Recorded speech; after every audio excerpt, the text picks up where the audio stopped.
E aí pessoal, tudo bem? Nesta aula nós vamos falar sobre o governo do Humberto de Alencar Castelo Branco, que vai governar o Brasil de 1964 até 1967, tudo bem? Bom, vamos começar com o introito, com o início aí.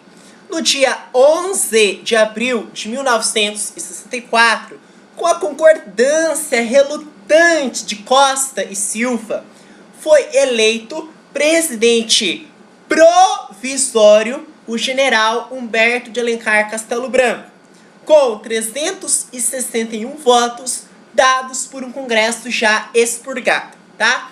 Bom, nós vamos ter a formação de novos ministérios, tanto na pasta da guerra, quanto na pasta do planejamento, quanto na pasta da fazenda. Na pasta da guerra foi nomeado o famoso Costa e Silva. Então, engana-se quem pensa que Costa e Silva foi apenas meramente o presidente sucessório de Humberto Alencar Castelo Branco. Não, outrora ele já havia ocupado o cargo de ministro da guerra no governo de Castelo Branco, tá? Bom, já no ministro, na pasta do planejamento, nós tivemos a figura ilustre do Roberto Campos, um cidadão de óculos, ilustre, intelectual, blá blá blá, ocupou o cargo de ministro do planejamento, tá? E aí, por fim, nós tínhamos o cargo lá do ministro da Fazenda, lá no Ministério da Fazenda, e foi nomeado o famoso Otávio Gouveia Bulhões, tá? Então, ministro da Guerra, do Planejamento e da Fazenda. Agora, nós vamos falar do panorama socioeconômico. Engana-se quem pensa que história seja decoreba. É claro que a decoreba, que o processo de memorização faz parte da história. Não só da história, como de todas as outras disciplinas. Só que muitas pessoas têm a ideia equivocada de que a história esteja estritamente relacionada com memorização. Não é. É raciocínio, assim como as ciências exatas. Então não adianta a gente decorar, a gente tem que tentar entender, questionar, perguntar, argumentar. Bom, eu tenho a minha tese, quando nós falamos do panorama socioeconômico, que seria a alta galopante dos preços. É exatamente este o termo que vocês vão encontrar nos livros de história. Galopante, uma alta galopante dos preços. Então esta é minha tese. Agora, eu lhe convido a uma reflexão, não uma reflexão propriamente, mas a você raciocinar acerca do mesmo. Bom, se as coisas estavam caras, você ia no mercado, estava um absurdo, uma nota, muito caro mesmo, você não ia lá comprar. Você como um ser humano, racional, provido de razão, é claro que você não vai consumir, Você vai gastar dinheiro com uma coisa cara? Você não vai, Então, o que aconteceu? Com essa alta galopante dos preços, houve por consequência, por conseguinte, uma diminuição do consumo. Mas isto é algo intuitivo, lógico, evidente, Se as coisas estão caras, por que eu vou comprar? Então, esta alta galopante dos preços levou a uma diminuição do consumo. É algo evidente, não precisa ser mágico para saber disso, Então, o consumo diminuiu, tá? Houve uma diminuição do consumo. Consequentemente, houve o quê? A estagnação da produção. O que é estagnação? É parar. Vou parar de produzir. É claro, se ninguém está consumindo, eu vou produzir para quem? Para o invisível? Não, Então, uma coisa puxa a outra. Então, perceba que a partir da minha tese alta galopante dos preços, eu cheguei a duas conclusões. Há uma diminuição do consumo, conclusões óbvias, diga-se de passagem, diminuição do consumo, já que as coisas estão extremamente caras, assaz caras, certo? Então, diminuição do consumo. Além do mais, se eu diminuo o consumo, eu vou levar à estagnação da produção. A produção literalmente vai parar, estagnar, certo? Bom, e claro, se a produção estagna, isso leva a uma crise na balança de pagamento. Como que eu vou pagar o meu funcionário se eu não estou produzindo? Não tem como, o dinheiro não nasce em árvore, Então, isso leva a uma crise na balança de pagamento. E claro, se não tenho dinheiro, isso leva ao caos, a desordem. E é exatamente isso que nós vamos ter, uma desordem, né, político-social. Então perceba que tudo isso não é você simplesmente decorar, ah, decorei. Não, é você ter uma sequência de raciocínio. Igual lá em Roma Antiga, né? Você tem o raciocínio lá, né, quando fala na parte econômica, tá? Então, recapitulando, nós tínhamos o quê? Uma alta galopante dos preços. As coisas estavam extremamente caras. Consequentemente, nós tivemos uma diminuição do consumo. Se as coisas estão caras, por que eu vou consumir? Então vai diminuir o consumo. Se eu diminuo o consumo, consequentemente, eu vou estagnar a produção. Como que eu vou produzir, né, se eu não tenho para quem vender? Né, porque ninguém está consumindo, então para quem que eu vou vender? Então vai ter a estagnação da produção. Se eu não produzo, como que eu vou pagar o meu funcionário? Então isso leva a uma crise na balança de pagamento. E claro, diante de toda crise, nós vamos ter desordem. Desordem político-social, tá? Desordem de ordem política e social, tá? Bom, toda essa situação que eu acabei de relatar, todo esse panorama levou a uma virtual paralisação dos investimentos estrangeiros, né? Os estrangeiros não queriam investir, já que a situação não estava nada agradável, tudo bem? Tá, falamos da formação do ministério, falamos do panorama socioeconômico, agora vamos falar, tá, de algumas realizações. Então, se alguém parar para você e perguntar assim, me fale, né, algumas realizações do governo de Castelo Branco, você pode elencar várias coisas, tá? Então, após aquele período inicial de expurgos, de cassações, o governo Castelo Branco, constituído de uma mistura de políticos e tecnocratas, deu início a um amplo programa de estabilização econômica, de combate inflacionário. Para isso, para tanto, ele lança, né, as bases das reformas agrária, administrativa, bancária, política, habitacional, eleitoral, tributária, tá? Então ele teve ação, né? A gente não pode desprezar. Ele teve o seu papel, né, como presidente aí do Brasil, tá? Bom, e aí, o que atesta tudo isso, por exemplo, é a criação do Cruzeiro Novo. Eu tenho a certeza de que muitos já ouviram falar de Cruzeiro Novo, só que não sabem ligar, né, algumas, pelo menos não conseguem associar a qual presidente. Então falou Cruzeiro Novo, Castelo Branco, Cruzeiro Novo, Castelo Branco, Cruzeiro Novo, Castelo Branco. Então tem exercícios que perguntam, né, a qual presidente você relacionar. Então se você não tiver esse embasamento teórico, consequentemente você não faz o exercício, tá? Então falou em Cruzeiro Novo, Castelo Branco. O Castelo Branco, na verdade, vai governar de 64 até 67. Esse tal de Cruzeiro Novo só foi criado no último ano do Castelo Branco, em 67, para ser mais preciso, em fevereiro de 1967. Tá, mas e daí? O que foi esse Cruzeiro Novo? Esse Cruzeiro Novo foi uma reformulação do padrão monetário, né? Então nós temos que reformular o padrão monetário. E por quê? Por causa dessa crise toda que nós já acabamos de relatar do panorama socioeconômico. Então, diante disso, de toda essa situação panorâmica, teve-se a criação do Cruzeiro Novo em fevereiro de 1967, que seria a reformulação do padrão monetário, reajustando-se a taxa do dólar em bases mais realistas, tá? E claro, não foi só o Cruzeiro Novo. Nós tivemos ainda, tá, a implantação do Banco Central, o famoso Banco Central foi o governo Castelo Branco, o Banco Nacional de Habitação, BNH, tá? Além do mais, a unificação da Previdência Social através do INPS, a integração do Brasil nas comunicações por meio de satélites, tá? A criação da Embratel e, claro, o restabelecimento da ordem interna, né? A reforma das instituições militares, a reformulação dos ministérios, como nós já vimos no introito anteriormente lá, né, do Costa e Silva na guerra, do Roberto Campos, planejamento, e Otávio Gouveia Bulhões, da Fazenda, tá? Beleza. Outra coisa importante, o Castelo Branco procurou restaurar o país economicamente e financeiramente. E teve-se também o quê? A criação do famoso FGTS. Tenho certeza que muitos já ouviram falar em FGTS. Fundo de Garantia por Tempo de Serviço. Qual governo? Castelo Branco. Então são muitas as realizações que são atribuídas a este cara, que seria o Castelo Branco, tá? Então, a criação do FGTS, né? Fundo de Garantia por Tempo de Serviço.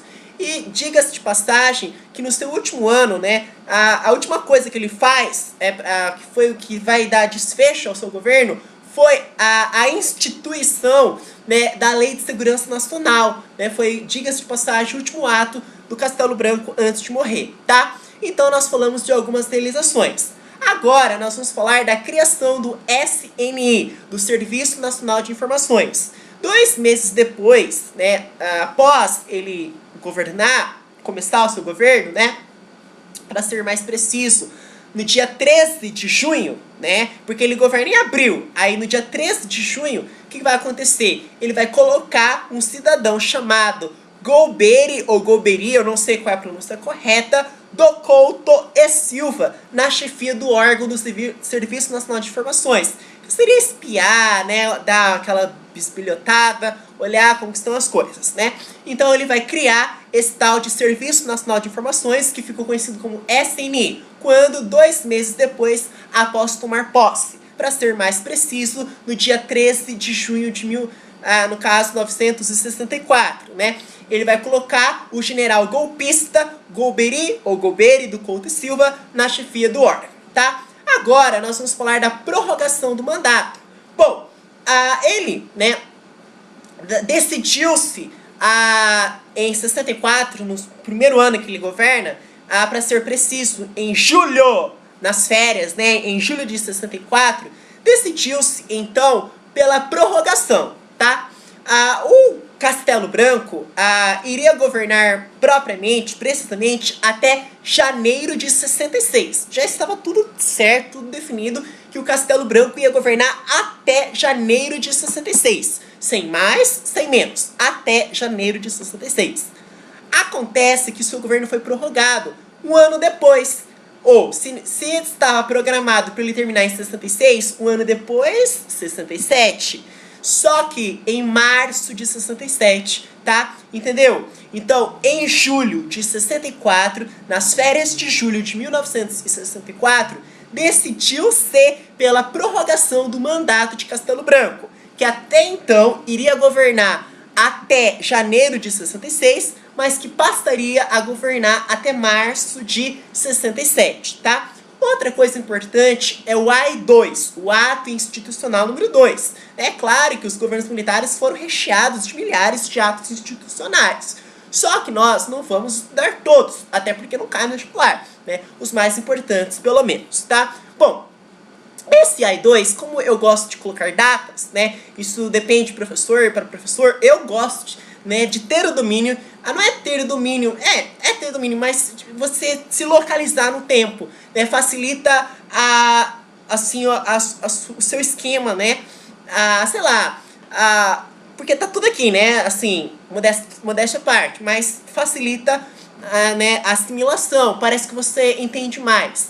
E aí, né, isso não precisa decorar, é só uma questão mesmo, pessoal mesmo de localização no tempo, né? Localização temporal. Bom, aí o que vai acontecer, pessoal? Nós estávamos falando do ato institucional número 2, né?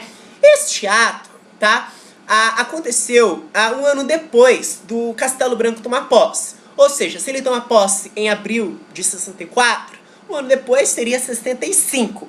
Eu não esqueço porque foi o ano que minha mãe nasceu. Ela nasceu em 1965. E nesse ano que minha mãe nasceu, em 1965, nós tivemos o AI-2, o Ato Institucional número 2.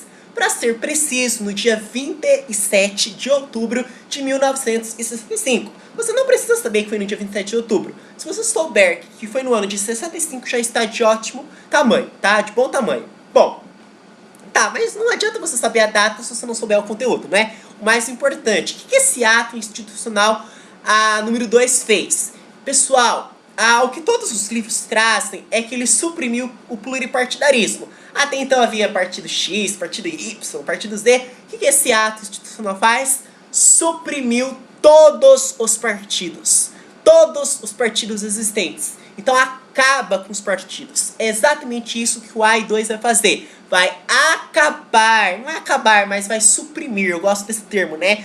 suprimir os partidos até então existentes, ou seja, suprimiu o pluripartidarismo e com isso instaurou o bipartidarismo. A ARENA, Aliança Renovadora Nacional, que era ligada ao governo, tá? E a UDN, e o MDB, Movimento Democrático Brasileiro, né, que era formado por membros dissidentes do PTB e do PSD, tá? Bom, mas só isso, né, acabou com os partidos? Não, não é isso só. Né? Vai acabar. Lembra quando nós estudamos a Constituição de 1946? Tem até um vídeo que eu coloco que eu falo sobre a Constituição de 1946. Então, dê uma olhada. O AI-2 acabou com a Constituição de 1946. E além do mais, ampliou os poderes do presidente. O que eu, Rafael, posso entender como ampliou os poderes do presidente? Né? Ele tomou lá, o negócio ficou mais forte. O que eu posso entender com isso? Tem que questionar, tem que perguntar. O que eu quero dizer com ampliou os poderes do presidente? Bom, quando eu falo que amplia os poderes do presidente, eu estou falando que o presidente seria eleito a partir de então por votação indireta, tá? E outra coisa importante, né, além de suprimir o pluripartidarismo, de acabar com a Constituição de 1946, né, de também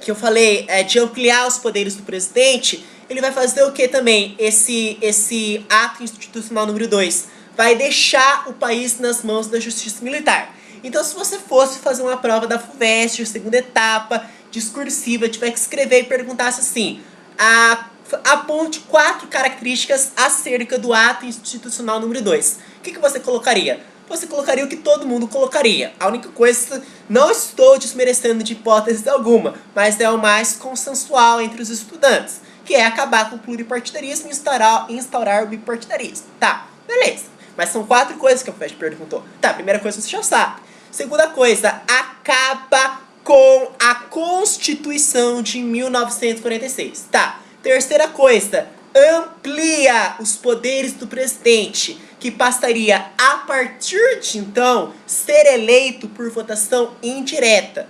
Ótimo, terceira coisa. E a última coisa, né, deixou, né, esse ato institucional número 2, deixou o país nas mãos da justiça militar, tá? Fechou, bonitinho aí, tá? Agora vamos falar do AI-3. Quando nós falamos no AI-3, é divergente a data, mas é um ano após, né? Não é um ano após, né? É menos de um ano, mas é no ano subsequente. Se o AI-2 foi em 65, tá? O AI-3 vai ser um ano depois, ou seja, em 66.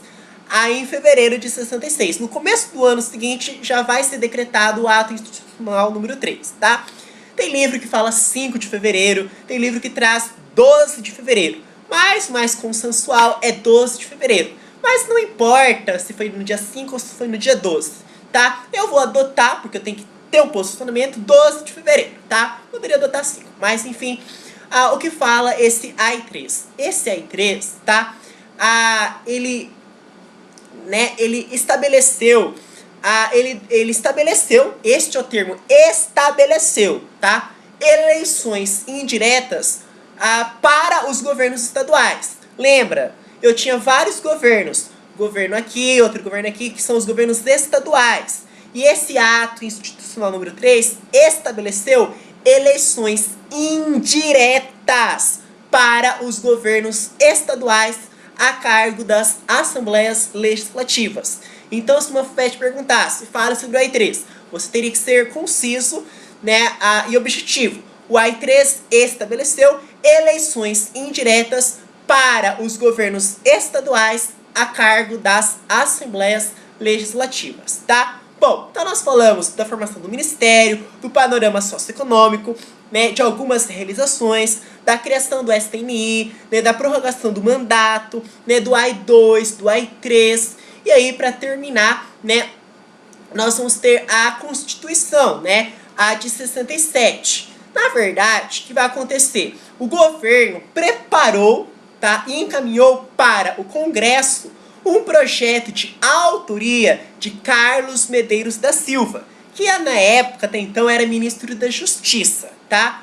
para a nova Constituição, que seria a 5ª da República e a 6ª do Brasil, e cuja tramitação foi fixada pelo AI-4. Tá, mas enfim, o que falava essa Constituição? Bom, por esta Constituição, mantinha-se aquela conversa toda, né? O federalismo, o presidencialismo, só que esse presidencialismo seria um presidencialismo reforçado. O que você quer dizer com isso? Presidencialismo reforçado. Eu quero dizer que passariam, né, o presidente e o vice-presidente passariam a ser eleitos de maneira indireta. Isso que eu quero dizer com presidencialismo reforçado. E claro, né, o presidente poderia decretar estado de sítio sem consultar o Congresso. Então, eu não quero consultar o Congresso. Então, se o presidente não quisesse consultar o Congresso, ele poderia, porque ele tinha plenos poderes para isso pela Constituição de 67. Então, o presidente poderia decretar estado de sítio sem consultar o Congresso por 180 dias. Além do mais, ele poderia fazer o quê? Poderia decretar o recesso do Congresso. Tira o recesso aí, Congresso, tira umas férias se ele quisesse, ele bem que poderia fazer isso, decretar o recesso do Congresso. Poderia legislar por decretos. Eu quero legislar por decretos. Posso fazer isso? Posso. Porque a Constituição de 67 estabelecia isso, tá? Além do mais, outra coisa, eu não, mas pela Constituição de 67, o presidente poderia demitir funcionários civis ou militares, tá? Poderia, né, então 1, 2, 3, 4, poderia cassar mandatos ou suspender direitos políticos por 10 anos. E outra coisa, o presidente poderia intervir na federação, né, acontecer a intervenção federal para evitar possíveis perturbações internas ou então para garantir o cumprimento e o respeito às leis, tá? Então tudo isso é o que estabelecia a Constituição de 67. Então se o vestibular, a FEST, a segunda etapa, perguntar, fale de certo sobre a Constituição de 67. Você vai falar as coisas que todo mundo ia falar. Mantinham-se o federalismo, né, o presidencialismo reforçado, aí você colocaria entre parênteses, com eleições indiretas para presidente e para vice-presidente. Tá, essas duas coisas são básicas, né, sem desmerecer, mas sendo realista. Mas o que você poderia acrescentar mais? Você poderia falar que o presidente poderia decretar estado de sítio sem constar o Congresso por 180 dias, que o presidente poderia decretar o recesso do Congresso, né, que poderia legislar por decretos, que poderia demitir funcionários civis ou militares, que poderia, né, além do mais, cassar mandatos e suspender direitos políticos por 10 anos. Isso é muito importante, tá? Se você não decorou os outros, decora isso aí. Cassar mandatos e suspender direitos políticos por 10 anos. E além do mais, intervir federalmente, né, para evitar possíveis perturbações internas ou então garantir o respeito e o cumprimento às leis, tá? E para terminar, a morte do Castelo Branco. Ele vai sofrer um desastre de avião perto de Fortaleza e vai falecer, né? Vai vir a falecer, tá? Então é isso que eu gostaria de ter dito para vocês, tá? Falamos da formação do Ministério, panorama socioeconômico, de algumas realizações, a criação do Serviço Nacional de Informações, que é o SNI, tá? A prorrogação do mandato, o AI-2, o AI-3 e a Constituição, né? E o falecimento aí do nosso querido Castelo Branco, tá? Muito obrigado!